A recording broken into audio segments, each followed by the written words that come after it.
नमस्कार मित्रों, मैं डॉक्टर राजकुमार हिंदी नवजीवन चैनल में आप लोगों का स्वागत करता हूं। आज का जो हमारा टॉपिक है वह कहानी विधा को लेकर है कि कहानी विधा को पढ़ने का क्या आधार होना चाहिए। किसी कहानी की समीक्षा हम किन किन बिंदुओं के आधार पर करेंगे, कहानी का आधार कैसे वह समझेंगे। दूसरों शब्दों में हम कह सकते हैं कि यदि हम किसी कहानी को पढ़ते हैं तो किन किन बिंदुओं को ध्यान देंगे कि परीक्षा की दृष्टि से महत्वपूर्ण रहेगा, आज उसकी हम लोग चर्चा करेंगे।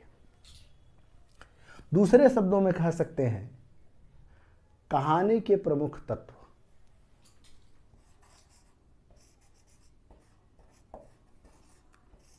कहानी के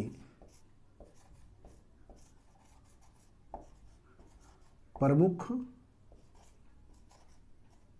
तत्व।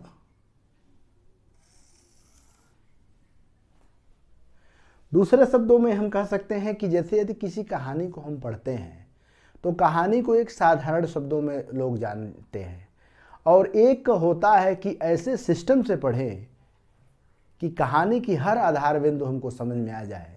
आखिर में कहानियाँ जो लिखी जाती हैं, कारण क्या होता है और आज के परिवेश में उन कहानियों को हम पढ़ क्यों रहे हैं और कैसे समीक्षा करेंगे, इसका आज हम लोग विस्तृत विश्लेषण करेंगे। तो ध्यान रखिएगा, किसी भी जैसे आपको कहानी कफन या गुंडा या मधुआ या दुनिया का अनमोल रतन, कोई भी कहानी आप पढ़ते हैं तो उस कहानी के मुख्य बिंदुओं को हम कैसे समझें, उसकी समीक्षा कैसे करें और उस कहानी के पढ़ने से हमें लाभ क्या है, उन तथ्यों के बारे में आज हम लोग चर्चा करेंगे। और हम आपको विश्वास दिला रहे हैं कि यदि आपके तत्व जानकारी है तो आप किसी भी कहानी पढ़कर बहुत अच्छे तरीके से समझ जाएंगे कि कौन सा महत्वपूर्ण बिंदु है जो परीक्षा की दृष्टि से बहुत महत्वपूर्ण है। तो कहानी के प्रमुख तत्वों में सबसे पहले जिसका हम लोग नाम लेते हैं, स्पष्ट आ रहा है, सबसे पहले जिसकी हम लोग नाम लेते हैं भूमिका।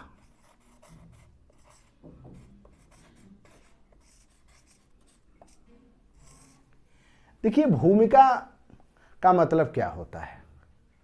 अब हम लोग भूमिका में क्या क्या जैसे लिखेंगे या कोई भी कहानी पढ़ रहे हैं तो भूमिका में किन किन तथ्यों के बारे में हमें जानकारी होनी चाहिए। तो पहली बात, भूमिका लिखिए तो सबसे पहले आप किसके बारे में जानिए, लेखक के बारे में, कि कहानी के लेखक कौन है। सबसे मुख्य पॉइंट होता है कि कहानी का लेखक कौन है।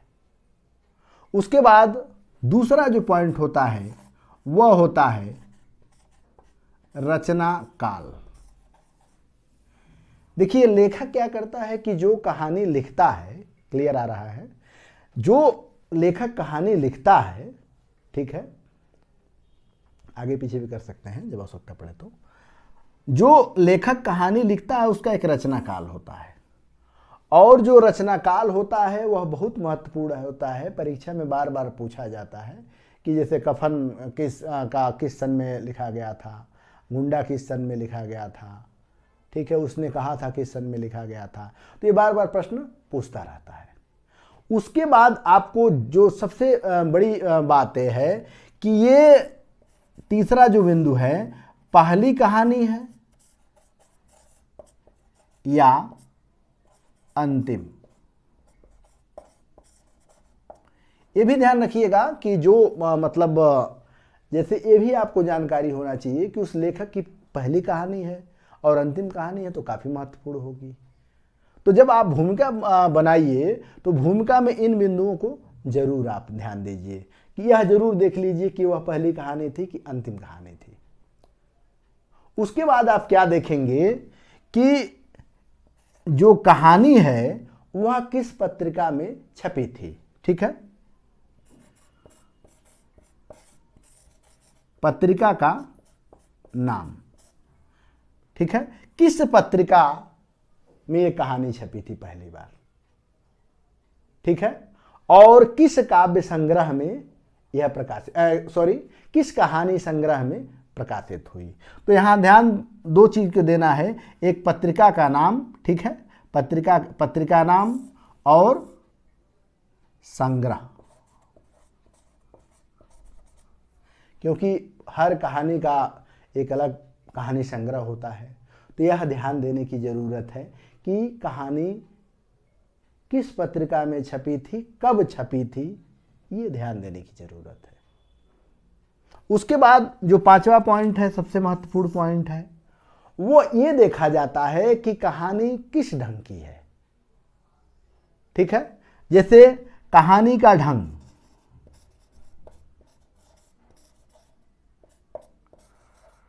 अब ढंग में थोड़ा क्या क्या आप देख सकते हैं।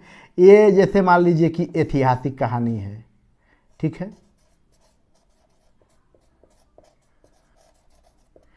या राजनीतिक पे आधारित है, ठीक है, धर्म पे आधारित है,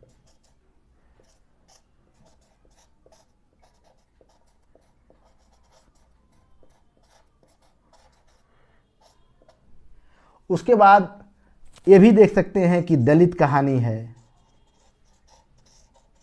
आबलिक किन्नर पे आधारित है, आबलिक आदिवासी पे आधारित है।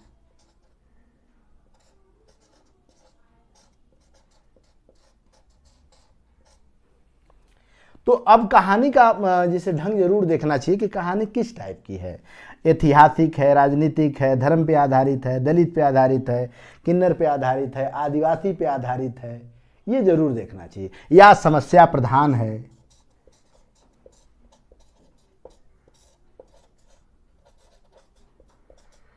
अब समस्या प्रधान में किसानों की समस्या हो सकती है, महिलाओं की समस्या हो सकती है, समाज की समस्या हो सकती है।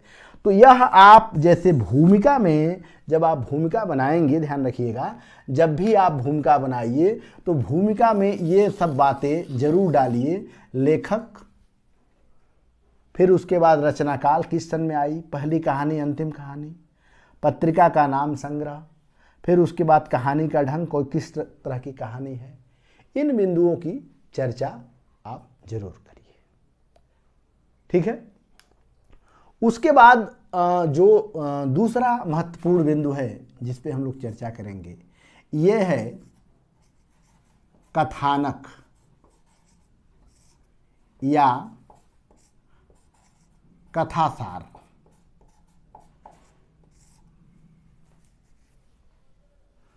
ठीक है, कथानक या कथासार।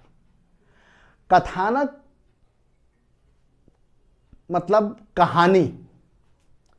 आप लोग ध्यान देते होंगे कि जब कोई कहानी हम पढ़ते हैं तो उसका कथानक मूल बिंदु होता है।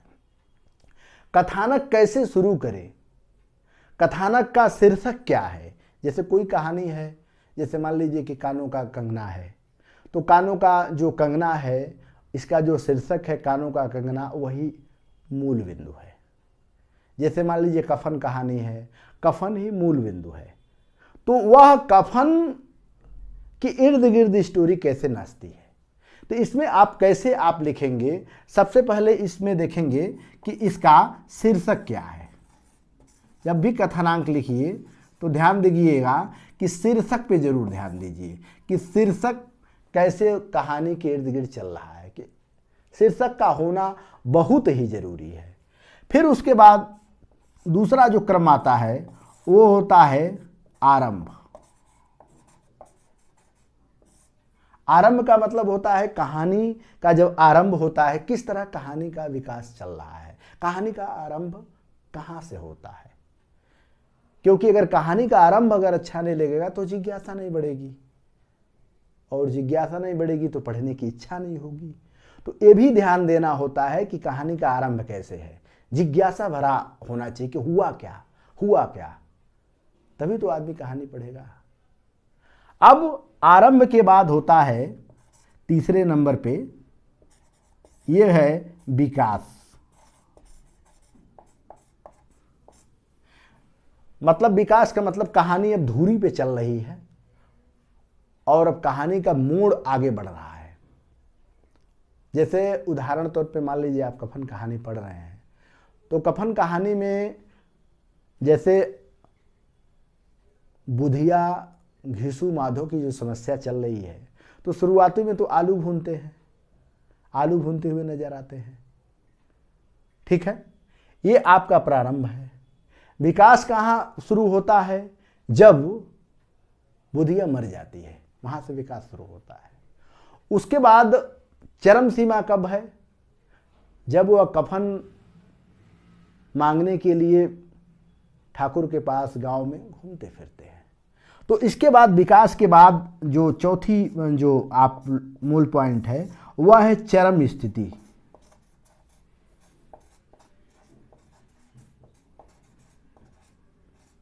चरम स्थिति का मतलब क्या होता है कि अब कहानी एकदम बिल्कुल मोड़ पे, एकदम अब क्या होगा, अंतिम बिंदु पे चल रहा है। उसके बाद जो पांचवा पॉइंट होता है ये होता है अंत। अब कहानी का जो अंत है, ध्यान रखिएगा, कहानी का जो अंत है, क्या वह शीर्षक से टैली खा रहा है? जैसे शीर्षक कफन है और अंतिम में उस कफन की वजह से ही सारे उसमें बिंदु है निर्धारित होते हैं कि समाज का बुरा रिवाज है, पंडित मौलवी शोषण के रूप में है, वह निश्चित रूप से बैकुंठ जाएगी, ये सब शब्द भुना जाता है। कानों के कंगना में आप लोग देखिएगा कि किरण सब कुछ अपना बेच देती है, लेकिन अंत में जिस कानों के कंगना के वजह से नरेंद्र से प्रेम होता है, अंत में वो कंगना अपने पास रखती है। और जब नरेंद्र जाता है तो पूछता है कि तुम्हारे पास और आभूषण है, तो वही कानों का कंगना देती है। तो अंतिम बड़ा दुखांत हो जाता है। तो हमेशा ध्यान देना चाहिए कि उसका अंत कैसा है। तो इन जब आप कथानक लिखिए या कथासार लिखिए तो पहले शीर्षक, ठीक है, शीर्षक के बाद उसका आरंभ होना चाहिए, फिर विकास कैसे कैसे कहानी आगे बढ़ रही है, चरम स्थिति कहाँ तक पहुंची, फिर उसका अंत कैसे हुआ। इतने पॉइंट पे आप लोग ध्यान जरूर देंगे। जो उसके बाद जो तीसरा, जो सबसे महत्वपूर्ण, इससे भी महत्वपूर्ण है, वह क्या है? पात्र परिचय।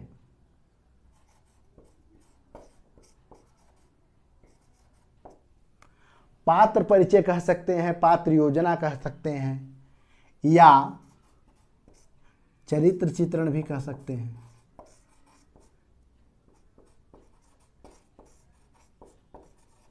ठीक है, कि पात्रों का चरित्र चित्रण कैसे आप निर्धारित करेंगे कि कैसे पात्र हों।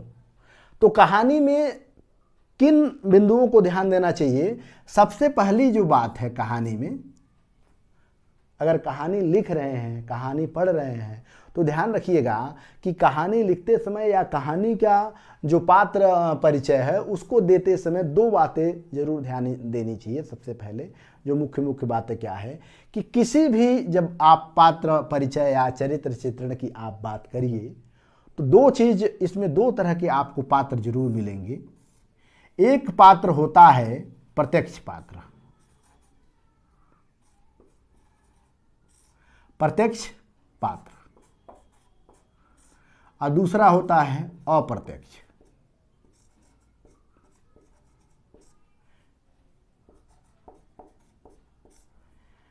देखिए, अब प्रश्न ये उठता है कि प्रत्यक्ष पात्र क्या है और अप्रत्यक्ष पात्र क्या है। प्रत्यक्ष पात्र का मतलब ये होता है, प्रत्यक्ष पात्र वो होते हैं जो भूमिका निर्वहन करते हैं। क्या करते हैं? भूमिका, ठीक है, भूमिका निर्वहन।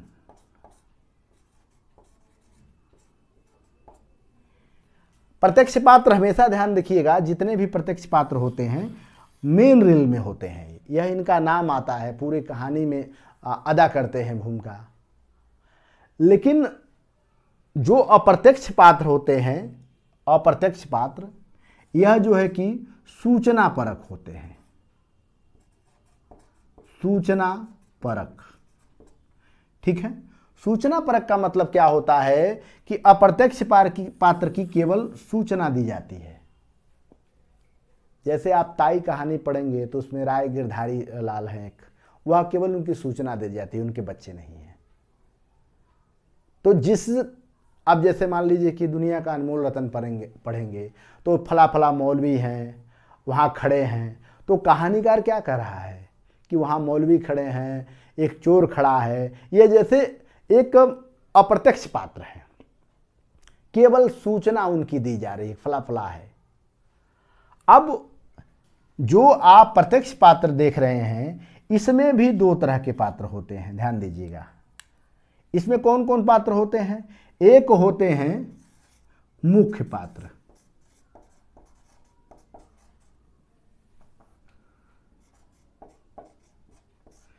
एक होते हैं मुख्य पात्र और दूसरा होते हैं सहायक पात्र।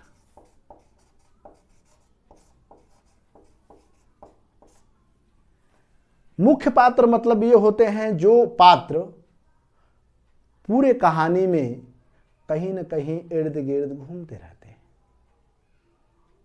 सहायक पात्र ये होते हैं जो कहानी को आगे बढ़ाते हैं। जैसे कफन में, ठीक है, जो जमींदार कहते हैं भग हरामी, मतलब वह कहानी को आगे बढ़ा रहे हैं, ये माधु घिसू का चरित्र जैसे निर्माण कर रहे हैं। तो सहायक पात्रों का काम क्या होता है कि कहानी को आगे बढ़ाना। जैसे दुनिया का अनमोल रतन पढ़ेंगे तो उसमें जो एक मौलवी का भेष धारण करके आते हैं और कहते हैं कि तुम हिंदुस्तान देश में चले जाओ, तो क्या कर रहे हैं, उस कहानी को आगे बढ़ा रहे हैं, सहायक पात्र के रूप में होते हैं। और वही पात्र जो सहायक पात्र होते हैं कहानी को आगे ले जाते हैं। उसके बाद आप ध्यान दीजिएगा कि इसके बाद भी अन्य बिंदुओं पे आप लोगों को ध्यान देना चाहिए। कौन कौन बिंदु है उसको ध्यान देने की जरूरत है। इसके बाद आप देखिए कि पात्र किस ढंग का है, किस भूमि पे आधारित है। इसमें तीन तरह के पात्रों की बार बार चर्चा मिलेगी। एक होता है ऐतिहासिक पात्र,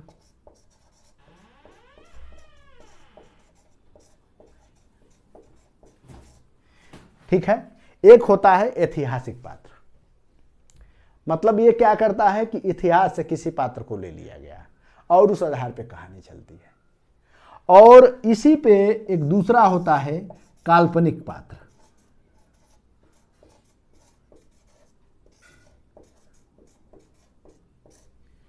एक कौन हो गया, एक ऐतिहासिक पात्र होता है, एक काल्पनिक पात्र होता है जब पात्र की चर्चा हम लोग करते हैं तो। उसके बाद एक होता है पौराणिक पात्र।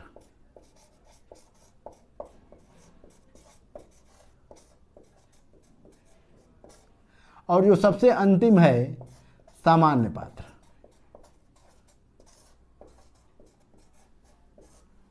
दिखाई दे रहा है? ये सामान्य पात्र। मतलब जब आप पात्र परिचय दीजिए तो हमेशा ध्यान रखिए कि पात्र का परिचय देते हुए इसकी वास्तविक चित्रण जरूर करिए कि पात्र कैसा है। जैसे वह शराबी है, अय्यासी है, या वीर है, या उसकी भूमिका किस तरह का है। पात्रों के बारे में आप जब भी लिखिए तो यह बात जरूर लिखिए कि पात्र किस टाइप का पात्र है, उसका चरित्र किस टाइप है। जैसे मान लीजिए कि घिसू माधव दोनों निकम्मे और आलसी हैं, लेकिन प्रश्न ये उठता है, अगर मान लीजिए आपसे पूछ दिया जाए कि माधव और घिसू दोनों निकम्मे और आलसी हैं, तो क्या वो स्वयं दोषी हैं? तो अगर आप कह दे रहे हैं कि हाँ स्वयं दोषी हैं, तो इसका मतलब आपने कहानी को ढंग से पढ़ा नहीं।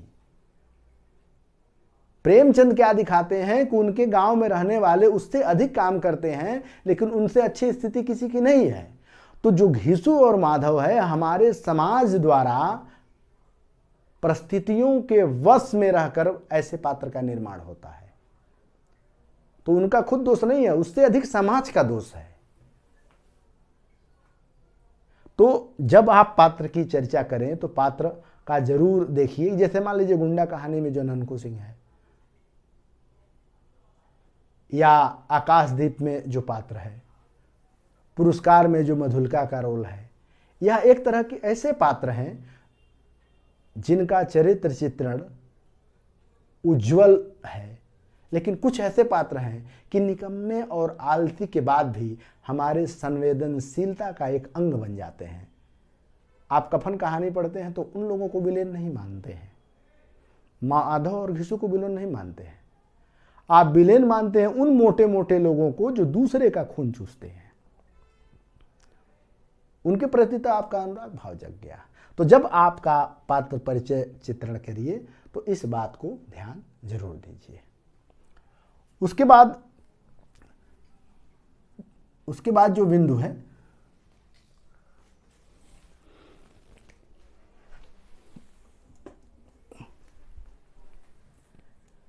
इसके बाद जो बिंदु है संवाद योजना। ठीक है, संवाद योजना क्यों महत्वपूर्ण है? संवाद योजना, या ये भी लिख सकते हो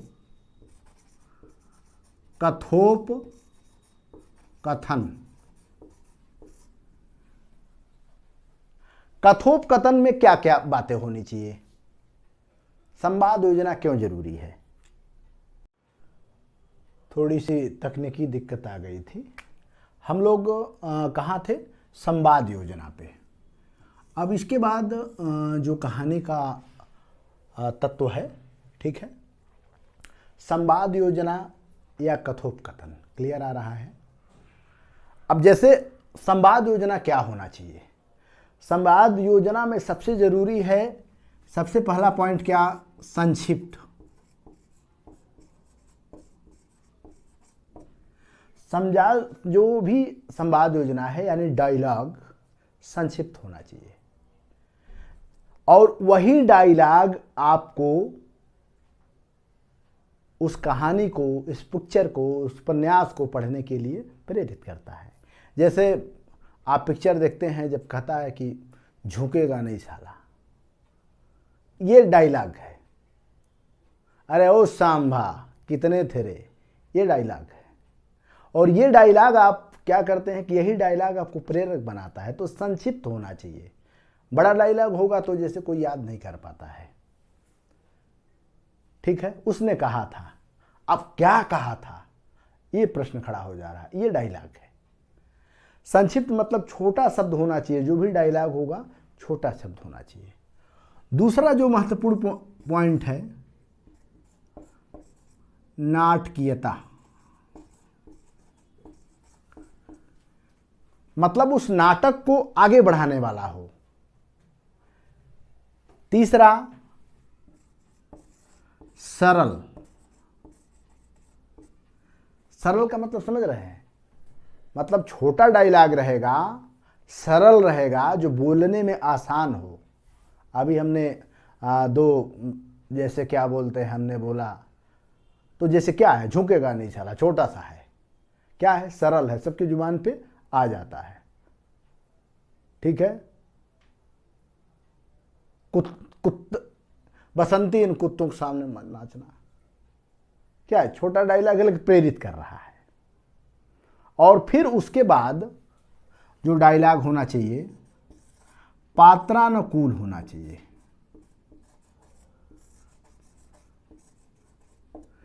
पात्रानुकूल का मतलब ये होता है कि जैसे जो राजा है उसका डायलॉग दूसरे ढंग से होगा, जो गरीब है उसका डायलॉग दूसरे ढंग से होगा। जिस पात्र का हम जिस तरह निर्माण करेंगे उसका जो संवाद योजना है उसी तरह चलेगा। पात्रानुकूल का मतलब वह पात्र को वह शोभा दे रहा है कि नहीं दे रहा है डायलॉग। जैसे राजा कहे कि मैं खून की नदियां बहा दूंगा तो कुछ समझ में आ रहा है, लेकिन जो खुद खाने को मर रहा है वो कहे कि मैं राजा की खून की नदियां बहा दूंगा, तो डायलॉग कुछ अच्छा नहीं लगता है। तो पात्रानुकूल हमेशा होना चाहिए। पात्रानुकूल का मतलब ये है। उसके बाद जो पांचवा पॉइंट आप लोग ले सकते हैं,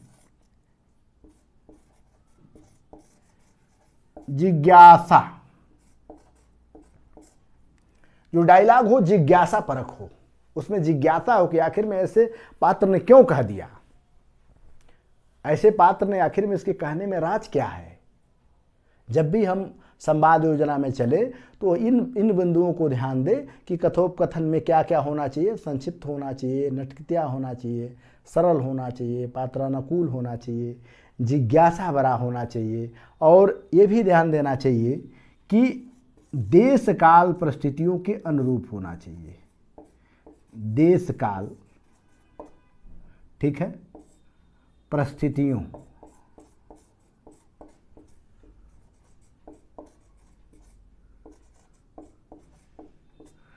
का ध्यान।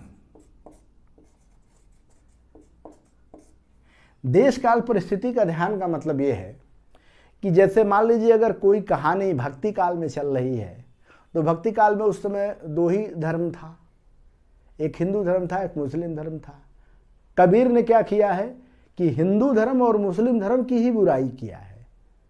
लेकिन ध्यान दीजिएगा कबीरदास कभी उसमें ईसाई धर्म की चर्चा नहीं करते हैं, क्योंकि ईसाई धर्म तो बाद में आया। इसी तरह देश जब आजाद हुआ था तो कहानीकार दूसरे ढंग से कहानी लिखते थे। देश आजाद हो गया तो कहानीकार दूसरे ढंग से कहानी लिखते थे।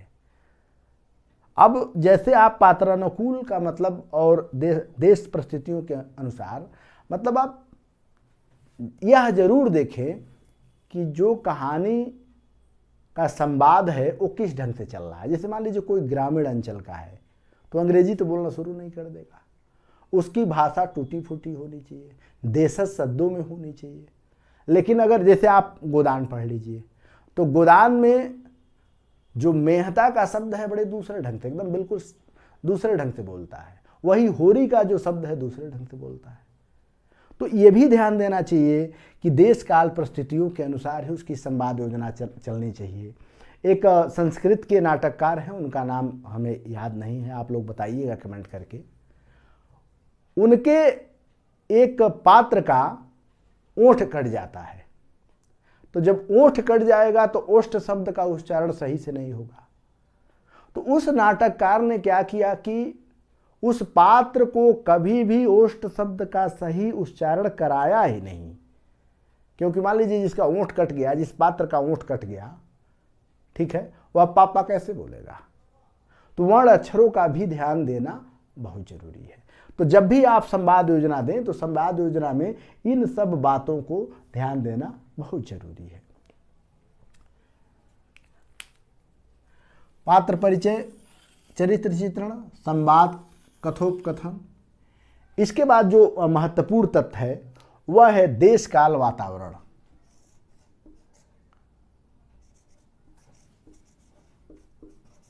देश काल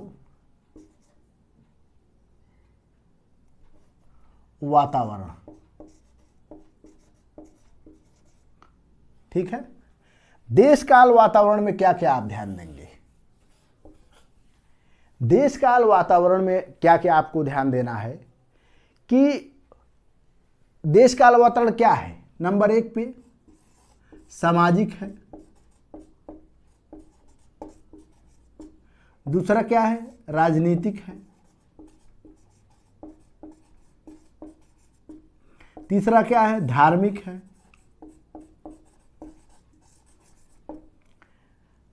मतलब देश काल वातावरण की एक समाज में घटना चल रही है, राजनीतिक घटना चल रही है, धर्म के आधार पे कहानियां रची जा रही है, ठीक है। इसमें ग्रामीणी है, शहरी है, उसके बाद वेशभूषा क्या है,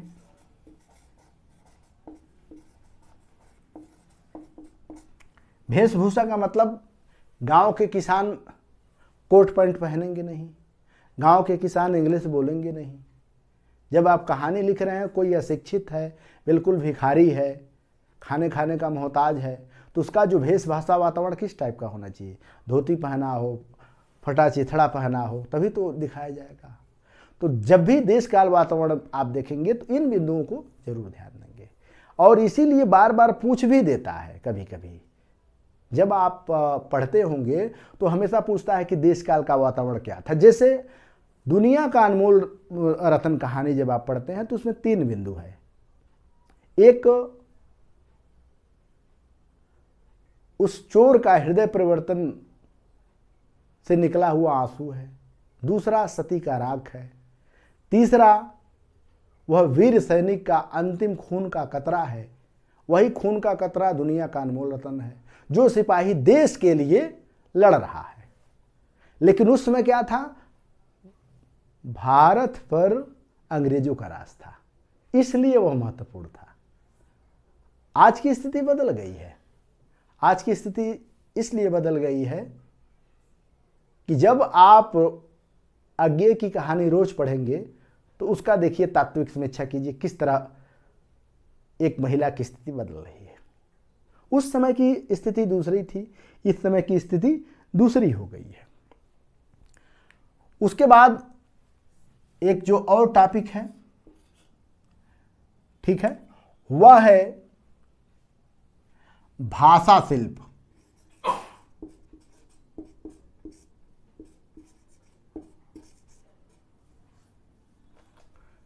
दिखाई दे रहा है ना?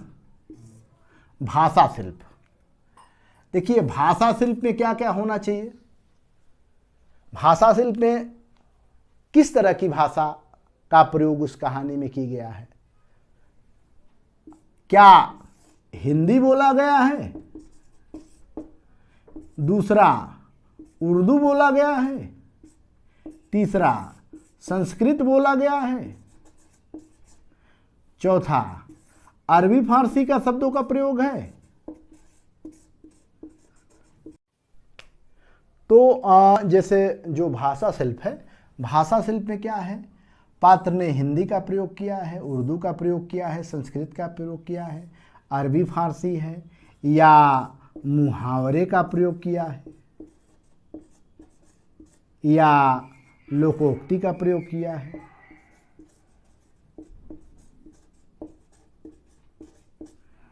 या अंग्रेजी का प्रयोग किया है।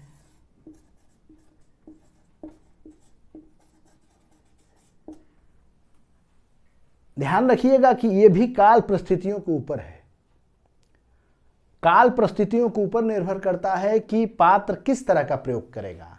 ग्रामीण स्तर का है तो देशज शब्दों का प्रयोग करेगा, तद्भव शब्दों का प्रयोग करेगा। पढ़ा लिखा है तो तत्सम शब्दों का प्रयोग करेगा, शुद्ध हिंदी का प्रयोग करेगा, अंग्रेजी का भी प्रयोग कर सकता है। पात्र अगर इस्लामिक पद्धति पर आधारित है तो अरबी फारसी शब्दों का प्रयोग करते हुए उर्दू का शब्द प्रयोग करेगा। तो भाषा शिल्प में इतनी बातें जरूर ध्यान देनी चाहिए। और अंतिम एक पॉइंट और है, उसको आप लोग नोट कर लीजिए। दिखाई दे रहा है ना? उद्देश्य।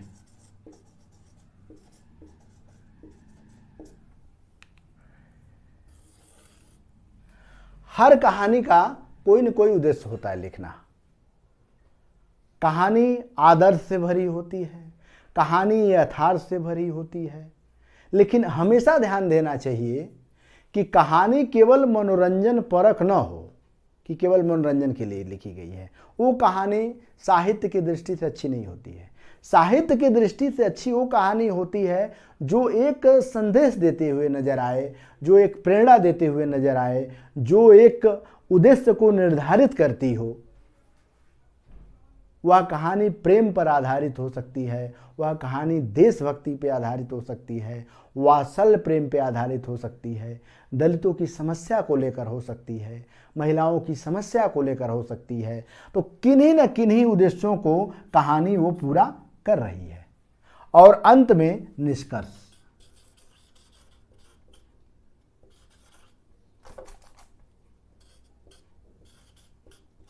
ठीक, क्या क्या ध्यान देना है? पहली भूमिका, फिर एक बार देख लीजिए। पहले भूमिका, भूमिका में रचना, कौन सा लेखक है, रचना काल, पहली कहानी अंतिम कहानी किस पत्रिका में छपी थी, कहानी का ढंग लिखने का क्या है। दूसरा पॉइंट क्या है? कथानक, कथानक में शीर्षक किस तरह चल रहा है, फिर आरंभ कैसे हो रहा है, विकास उसका कहाँ तक पहुँचा, चरम स्थिति क्या है, अंत उसका क्या है। उसके बाद पात्र परिचय में प्रत्यक्ष पात्र का ध्यान दीजिए, अप्रत्यक्ष पात्र का ध्यान दीजिए। अब ये भी ध्यान दीजिए कि मुख्य पात्र कौन कौन है। मुख्य पात्र के बाद सहायक पात्रों का ध्यान दीजिए। पात्र किस ढंग का है, ऐतिहासिक है या जो है कि धार्मिक है, काल्पनिक है, कई तरह के पात्र होते हैं। संवाद योजना में जब भी जाइए, संक्षिप्त जो भी डायलॉग होना चाहिए, जो भी संवाद योजना होना चाहिए, संक्षिप्त होना चाहिए, नाटकीयता उसमें होनी चाहिए, सरल होना चाहिए, कठिन शब्दों का प्रयोग न हो, पात्रानुकूल हो, गरीब है, अमीर है, राजा है, रंक है, किसान है, भिखारी है, धार्मिक है, वह जिज्ञासा भरा संवाद होना चाहिए कि आखिर में ऐसा डायलॉग क्यों बोला गया है। देश काल परिस्थितियों के अनुरूप होना चाहिए। देश काल वातावरण जब आप पढ़ें तो यह देखें कि उस समय की सामाजिक स्थिति क्या थी, राजनीतिक स्थिति क्या थी, धार्मिक स्थिति क्या थी, माहौल ग्रामीण था या शहरी था, वेशभूषा क्या था देश काल वातावरण में। जब आप भाषा शिल्प देखिए तो हिंदी का प्रयोग हुआ है, उर्दू का प्रयोग हुआ है, संस्कृत का प्रयोग हुआ है, अरबी फारसी शब्दों का प्रयोग हुआ है, मुहावरे लोकोक्तियों का प्रयोग हुआ है, अंग्रेजी का प्रयोग हुआ है या अन्य किसी भाषाओं का प्रयोग हुआ है। अंत में उद्देश्य उसका जरूर लिखिए और उद्देश्य के बाद अंतिम निष्कर्ष जरूर डालिए कि आखिर में इस कहानी से क्या हमें निष्कर्ष निकल रहा है। और इसके बाद सब कुछ करने के बाद जब आप ये पूरा एक डायग्राम बनाकर, प्रारूप बनाकर ये अपनी कहानी को पढ़ लेते हैं तो फिर आप क्या क्या आप अपने आप से प्रश्न करिए कि पीजीटी में कौन कौन क्वेश्चन आया था, टीजीटी में कौन कौन क्वेश्चन आया था, किस पात्र की भूमिका क्या है और इस पूरे कहानी के प्रकरण में किस किस विचारकों ने अपना क्या क्या मत दिया है। ये महत्वपूर्ण है कि किस किस विचारक ने अपना क्या क्या मत दिया है। एक अलग नोट्स बनाइए और उसमें बताइए कि जेआरएफ का ये प्रश्न आया था, नेट का ये प्रश्न आया था, असिस्टेंट प्रोफेसर में ये